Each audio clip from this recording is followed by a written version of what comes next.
Welcome back to Tools and Track. Once again, we're doing a deck corrector episode. This time, we're hitting the daily.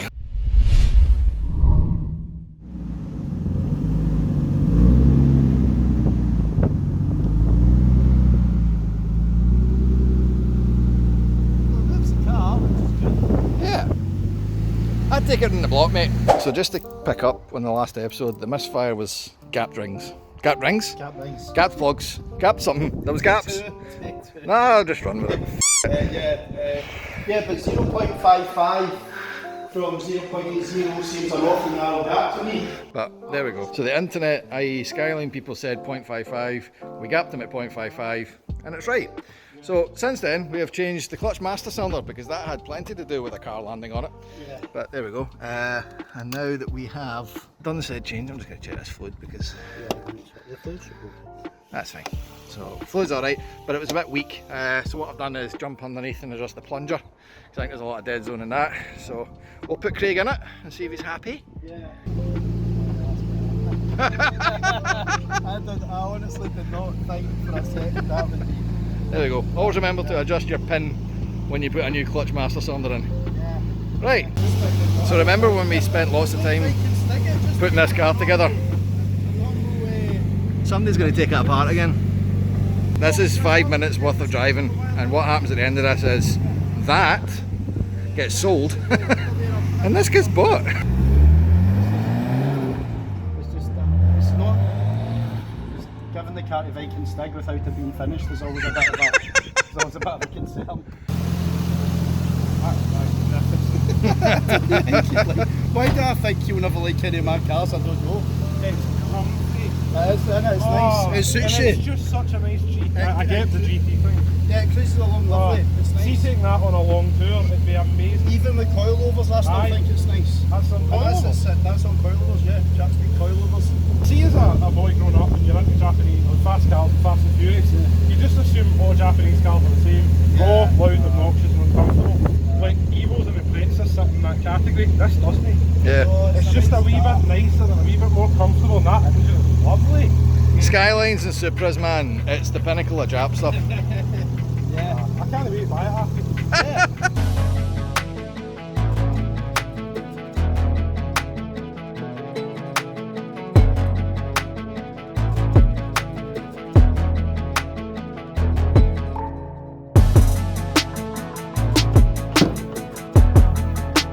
My BM has been more or less a reliable little brief for a daily. However, it's now cracked way past the 60,000 mile mark and, well, I'm loath to say problems are showing. You expect a bit of drama on a car that's got as high a mileage as that. However, this is the drama. This is the secondary O2 sensor or lambda sensor. This is post-cat and has been tripping out and giving me a fault for, I would say, half a year now. And I've been ignoring it, but as time goes by, it's putting the car into limp mode more and more, which means it's not just an errant fault, the sensor's on the way out. So what I've managed to do is hunt from Europe now a Bosch replacement, because in the UK these are about 300 quid.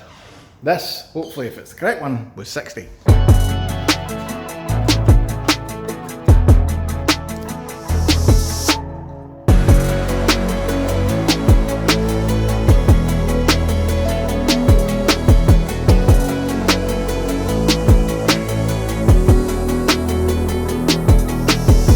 That little bit of repair done.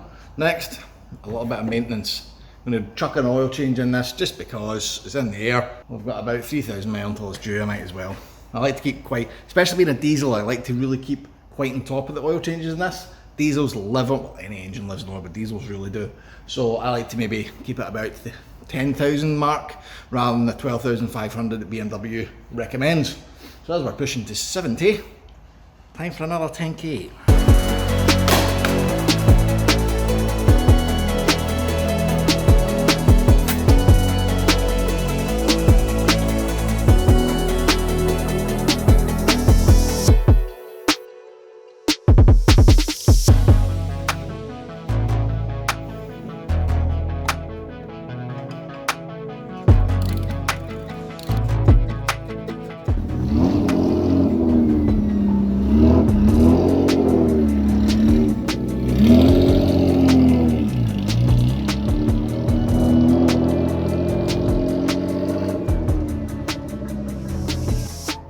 When at first you don't succeed in buying shit overpriced used stuff, get them 3D printed.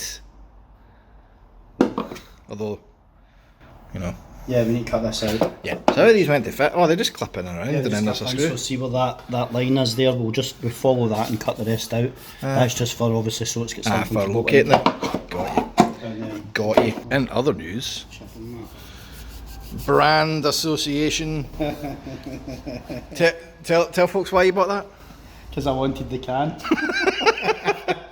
That could be full of chip fat. It doesn't matter. It's just for the metal can. And even better, it arrived dinged. So it's, you know what I mean? It's that makes it not collectible anymore. oh no. So we'll get that in it, and then we'll carry on with our progress. It goes with the boost controller. On the boost controller, yes, we'll need to discuss this in a wee second as well. So this is what a boost controller looks like with the machine car. VHKS solenoid valve, bits and things and stuff. But the nicest bit is the fancy little nonsense you get here. Look at the shiny. Obviously, it doesn't actually do anything at the moment. So the big question is, what is a boost controller and what does it do? To the blackboards. Welcome back to Tools and Track University once again. My art's not getting any better, but at least, no, the content's not getting any better either. However, this is my mock-up of Craig's RB25. 6 pistons, straight 6, gearbox, blah blah blah, and all the other stuff. So this is going to be a turbo. You've got your turbo spooling up, sucking air in, putting it through an intercooler into the intake, blah blah blah. What does a boost controller do? If you were to just run no form of boost control on a turbocharged engine, what would happen is this would get to an RPM where it starts to really build pressure in the compressor. It'll start to suck in more air than this engine can actually combust and push out, but because it's trying to combust and push out, it's going to spin this faster, and you're going to get a runaway explosion, basically.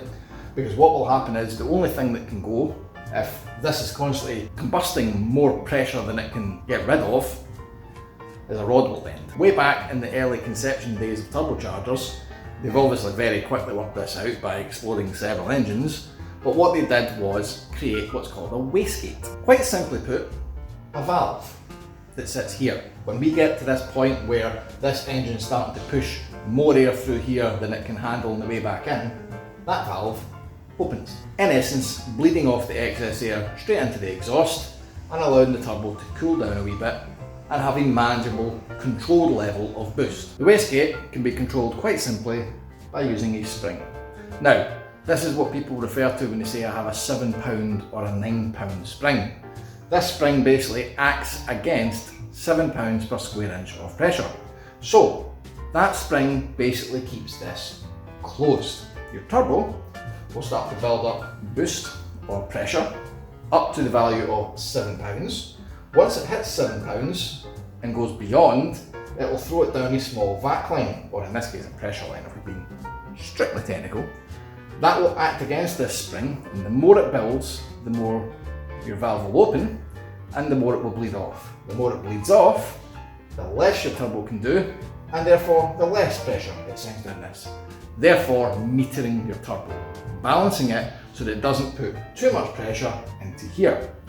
This has been the way most turbos have worked for a long time. Here's the bit we're all into. How do you cheat it? That is what a boost controller does. And all it needs to do is intersect that line there. What we do is we install a valve that literally bleeds off the pressure that the engine has made into atmosphere, to fresh air. If you bleed off, for example, 2 psi, you drop 2 psi off of here. If you drop 2 psi over there, that valve won't shut as much and you will generate a further 2 psi going in here. Your metering will now go from 7 psi, for example, up to 9 psi. It will not go beyond because that will keep that in check. You have just increased your engine's horsepower. There's a lot more to this obviously, but we'll get to that in due course too. How do you control the valve? With a little box of wizardry tricks.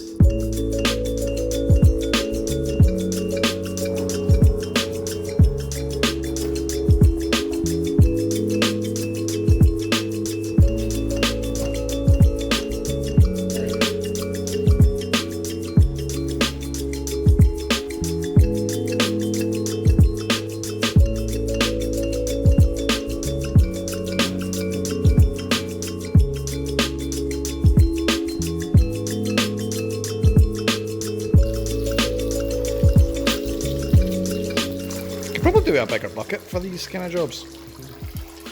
I feel it's Ooh, that's that's a big one. It's not right. That might be. You sure?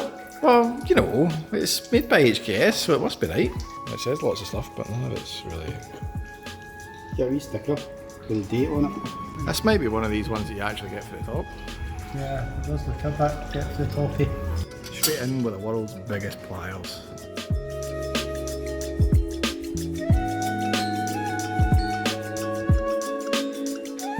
What's that? Yeah. See side by side? Right, internet. That'll be a safe bet. I reckon it'll work. Well, they kind of make everything smaller in Japan, don't they? So kinda, They also make like these cars to begin with, so... like wee TVs and stuff like that back in the day, and phones, when phones used to be tiny. It's not the size, it's what you do it. No, I know, but it just seems awful. But that's so much easier. Like, oh.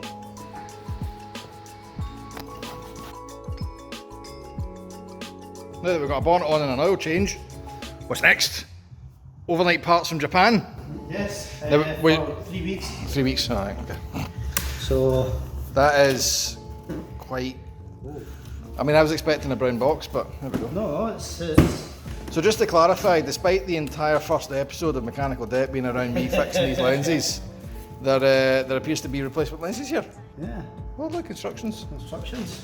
So we're swapping these out because by all accounts this is now going to look mint, and whilst we did clear the lenses up to be adequate, they're not great. Now my worry was these are GTR and this is GTS, but they gave me the chassis number. But no, I don't know if that's much to go by an impulse. They are transparent. They are lovely. We might need to tidy up the inside of them now. We'll line them up first. Well, what we'll need is a heat gun. Yeah, I've got a heat candle. We might just skip this, considering, you know, there's only so many times I can show you how to do the same thing twice. Yeah, we can skip that, yeah. So, Yeah, come, 100%. let's skip to the bit where I've got this lens off. Oh, I totally agree. Is there a button? What button? Button.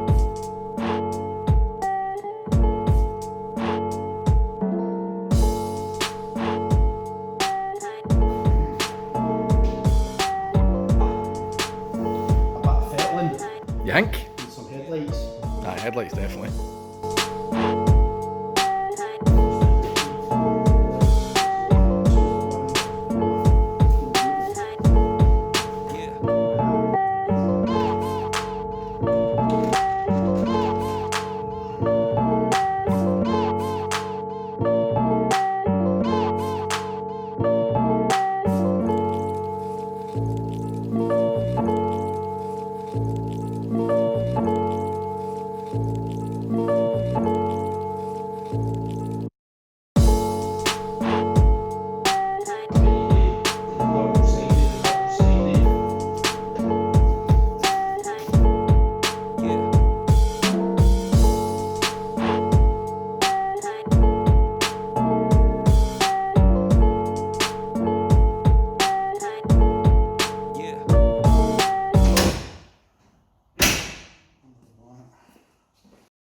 Which means the engine in, which